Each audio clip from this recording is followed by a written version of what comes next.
is this happening to me? I don't understand it. Was it maybe something I did or said? Hi, Lain. Good morning. Good morning, Alice. I always tried to keep something like this from happening to me. What was it that went so terribly wrong? I always tried not to say anything weird that would arouse the slightest suspicion.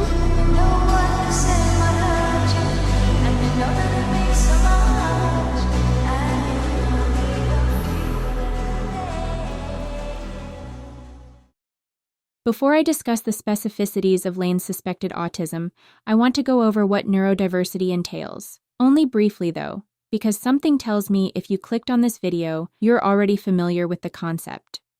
The differences in how everyone's brains work help us to approach things from different perspectives and allow us to accomplish more with our personal skill sets than if we all had the same wiring, no pun intended. Everyone has their own strengths and weaknesses, and depending on who you ask, neurodivergent differences can be categorized into either of these groups. In my experience, they tend to fall somewhere in between. The phrase neurotypical is used when discussing the majority, or those whose brains work similarly enough that no major differences are visible. Neurodiversity is a term used to signify the differences between people's brains from the quote-unquote norm. Neurodivergent people experience differences in social understanding, communication sensory processing, and information processing. It's especially common for neurodivergent people to struggle to connect with neurotypical people as their brains are wired differently. Included in this sphere of neurodiversity is autism. Autism is a developmental disorder that includes challenges in social interaction, sensory issues involving touch, taste, sound, sight, and smell, and the tendency to engage in repetitive behavior. Also present in autism is the tendency to have an intensely focused interest in a topic, often resulting in a highly impressive array of knowledge and expertise from the person regarding their special interest. When watching serial experiments Lain with these traits in mind, it is incredibly easy to see many of them present in Lain. Today I will be discussing the signs she presents that have led me to the headcanon that Lain is autistic. Please keep in mind this is just speculation and opinion. Lain is a fictional character, though I take a lot of comfort in Lain media, as I see much of myself in her. There is a ton of speculation online that Lain has a multitude of diagnoses, popular theories being dissociative identity disorder, schizophrenia, and autism. I've seen the claim made that the creator confirmed her as being schizophrenic, but I haven't been able to locate a direct quote or source. If anyone has information regarding that, please let me know because I'd love to read it. The closest concrete diagnosis that Lain has canonically is in the PS1 game where her therapist mentions savant syndrome. とても追いつかないんだよね。サヴァン症候群？私は病気なの？あなたがそうだと言ったわけじゃないのよ、レイン。ただ、そういう風な患者さんもいるってこと。私のことじゃないのに、どうしてそんなことを話すの？そうね。あなたのような子供は他に例がないから、かな。私は私だよ。他の誰でもなくって。According to the National Library of Medicine, savant syndrome is a rare but extraordinary condition in which persons with serious mental disabilities, including autistic disorder, have some island of genius which stands in marked incongruous contrast to overall handicap. Whatever the particular savant skill, it is always linked to massive memory. The Serial Experiments Lain video game is not connected to the anime, and Lain's game character differs from her anime counterpart significantly. However, I figured this mention of savant syndrome is worth mentioning when discussing the possibility of Lain being autistic and evaluating any overlap between the two versions of her character. Plus, it's an interesting bit of information to learn if you haven't played the game.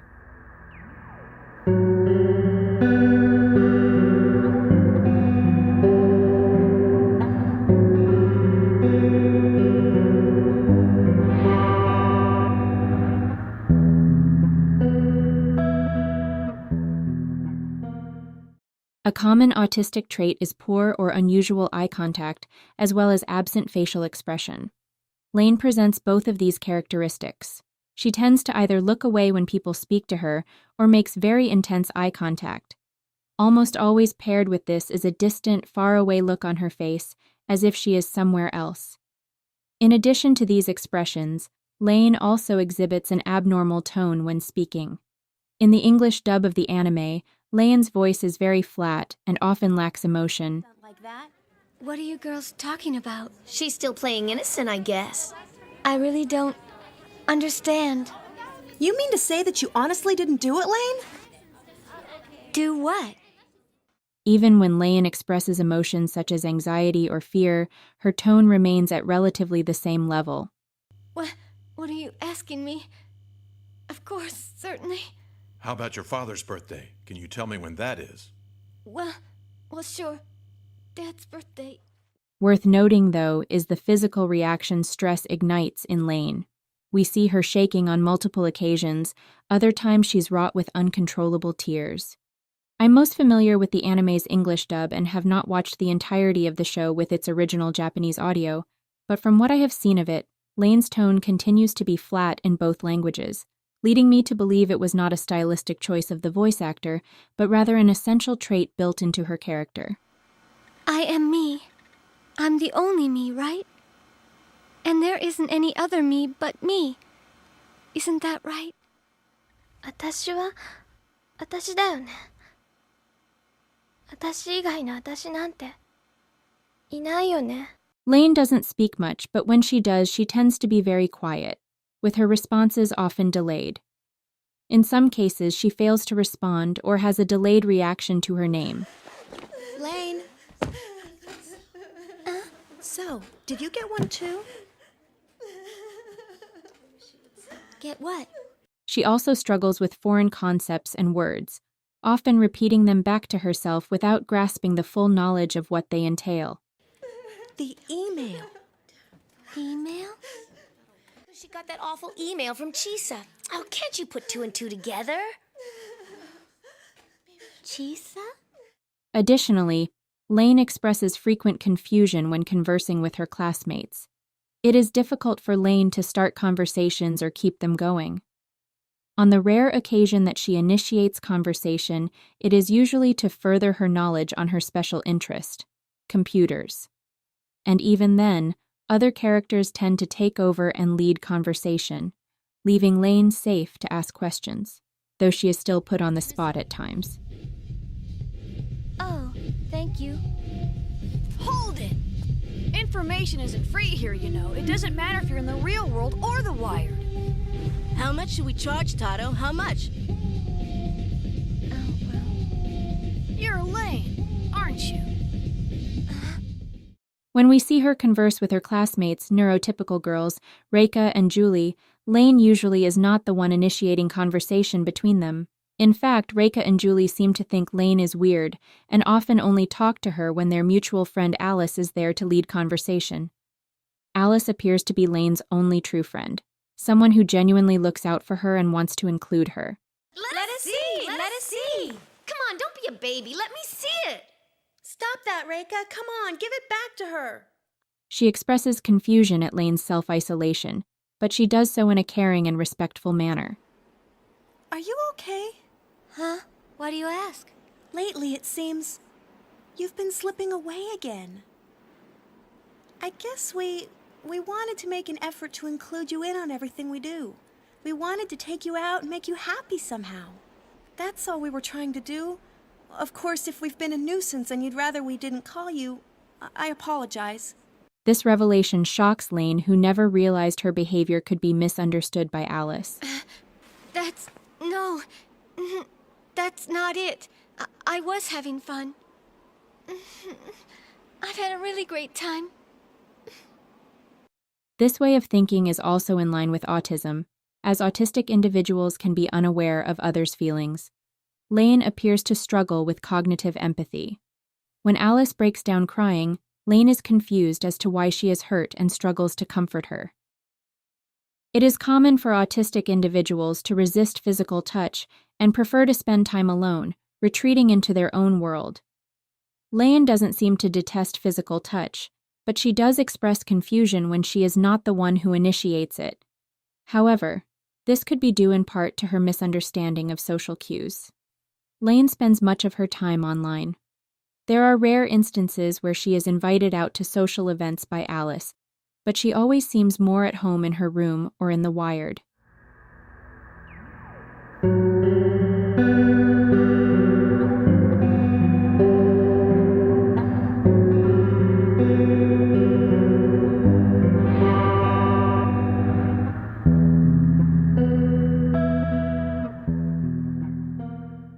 Lain exhibits odd movement patterns. Her body language tends to be stiff and unmoving or very exaggerated. There is a popular fan theory that Lain has dissociative identity disorder, and although I won't be discussing that in depth in this video, I will say that the differences in her posture and body language are exceedingly apparent when she is operating under another assumed identity.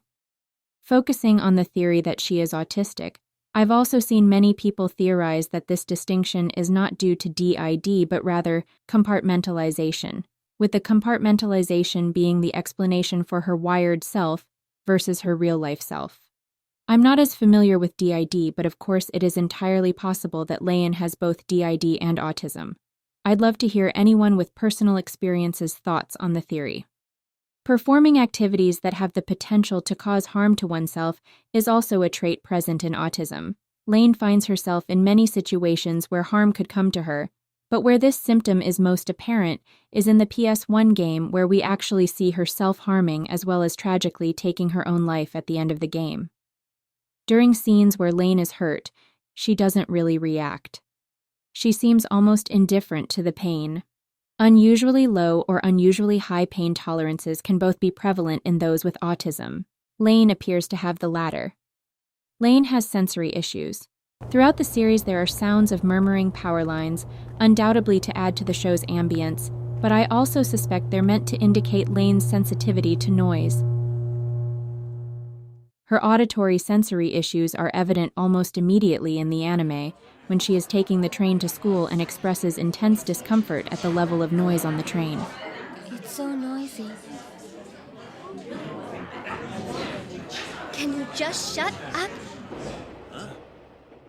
There is also a scene in the first episode where Lain's teacher is writing with chalk on the board, and it seems to really bother her, making it even more difficult for her to focus. The writing on the board all begins to blend together, and she is unable to distinguish what it says. This blurring of the writing is similar to Lain's inability to make out all of the people walking around her school. They all kind of blend together and then fade away. This again is evident of underlying dissociative issues. Aside from her school uniform, Lain tends to wear very oversized clothing. At home, she is often pictured in her bare onesie, which I kind of see being a sensory shelter of sorts. She either wears minimal clothing or a lot of clothing, usually oversized. We don't really see a middle in between or quote-unquote normal style of dressing from her. Finally, I have to mention her intense, sudden interest in computers. Lain fixates on the wired with an abnormal intensity for the entirety of the series. In the PS1 game, it's a little more complicated than that. It involves a lot more physical technology and robots rather than the wired like we see in the anime. But regardless of the interpretation, Lain's interest in computers kind of appears to come out of nowhere. She goes from not knowing what an email is and struggling to navigate a conversation around the topic to developing a deep infatuation with the wired. I'm not up on all that stuff. You really ought to check your email at least once a day. It's best to, you know. Baby Lain doesn't know computers. Putting the plot point of her being a literal program aside, she quickly becomes very skilled and adept at navigating the wired and building computers. Something that other people in her life don't really seem to understand. You must have gotten the hang of your new Navi by now. You'll have to show it to me sometime. Sure, Alice, but after I modify it. You're modifying it? I didn't know you were into all that hacking stuff. Her entire reality revolves around the wired. It is her purpose in life. It is her passion. And the anime expertly depicts this fascination with shots of her computer setup, expanding and expanding, with the wires literally bursting out of her bedroom. Lain's infatuation with the wired is literally uncontainable. I found this to be a really cool sort of symbolism for special interests and hyperfixations overall. Many autistic individuals tend to info dump about their special interest, but we don't really get to see her engage in that kind of behavior, so the physical overflow of her love for this subject is a really cool metaphor in my opinion, intentional or not.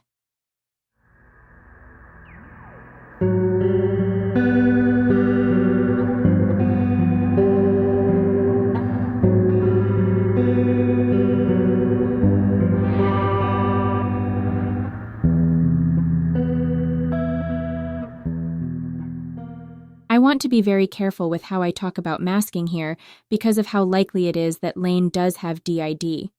If you're not familiar with what masking is, it's essentially suppressing certain aspects of yourself in order to blend in. Anyone can mask, but the term is typically used when referring to neurodivergent people. Masking can be either a subconscious or conscious act, and tends to be very uncomfortable for an autistic person, resulting in high stress and sometimes burnout. If we're operating under the assumption that Lain does not have DID, these would be her 3 different masks. Dad, could you maybe set it up for me right now? Now? Mind telling me what's the big hurry? Right now? Lain. Okay. To be able to transmorph your physical self so smoothly to here in the wired is no easy feat. Stupid Cheshire Cat poser. Shut your hole, just give me the information. I helped Lain. This is gonna make me a hero with the local users and put me back on top. There's too much hiss in your signal. Tell me about the game the kids are playing.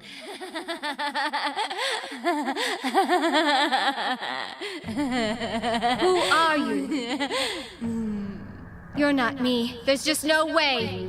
I'd never do the kind of things that you've been doing. Oh, spare me. Just stop it. Why are you acting like the part of me that I hate? I wish you would just go away. I personally feel like this is something more extreme than masking, because Lain isn't aware of these other personas, and she doesn't have the same memories as them. And you know, there was a girl we saw there who looked a little bit like you, Lain. But last night, I believe you, Lain. There's no way it was you. I admit, though, I didn't get a close look at her, but she was wearing these really wild clothes and was copying attitude and chewing people out all night long, right? Yeah, it was like she was like the total opposite of your personality.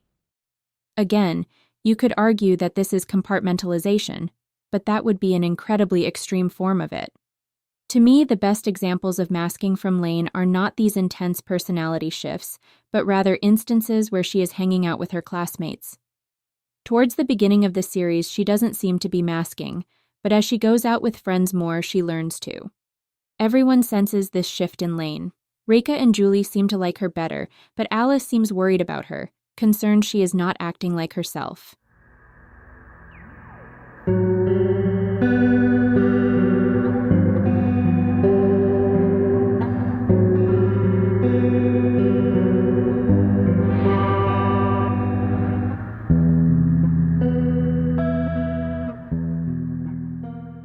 Whenever the topic of Lain possibly being autistic or having a dissociative disorder come up, I always see people arguing with those who propose that, and saying things like, well, she doesn't have that. She's a computer program. And to that I say, where is the fun in your life? Art is meant to be analyzed. It is meant to be subjective. We are supposed to look for deeper meaning in things. So if I and a few other people find some relatability and comfort in her character, where is the harm in that? Overall, Serial Experiments Lain is a very confusing and complex anime, and Lain herself is an incredibly complicated character. I've watched the show 4 times now, and I still don't know what's going on, and frankly, after the first time I watched it, I realized I don't care to understand everything that is happening. I love Lain, and I sincerely hope she is having a good day today, wherever she may be. If you made it all the way to the end of the video, thank you so much for watching. I hope that the text-to-speech wasn't completely awful. I do eventually want to get a mic to record my own audio, but who knows how long that'll take. I'm really hoping for a larger discussion to be opened up in the comments of this video. I couldn't include absolutely everything that has kind of built up this headcanon for me and a lot of other people, because I feel like it would have been a little all over the place and incoherent. But I really want to hear other autistic people's thoughts on this, and also if anyone wants to talk about the theories that Lain has dissociative identity disorder or schizophrenia, that would also be really cool. I don't have personal experience in those areas, so I didn't really want to emphasize that in the video out of fear of misrepresentation, but I hope that I did a diligent job at shining a light on those possibilities regardless. Basically, any and all conversation surrounding Lain is welcome. So yeah, thank you again so much for watching.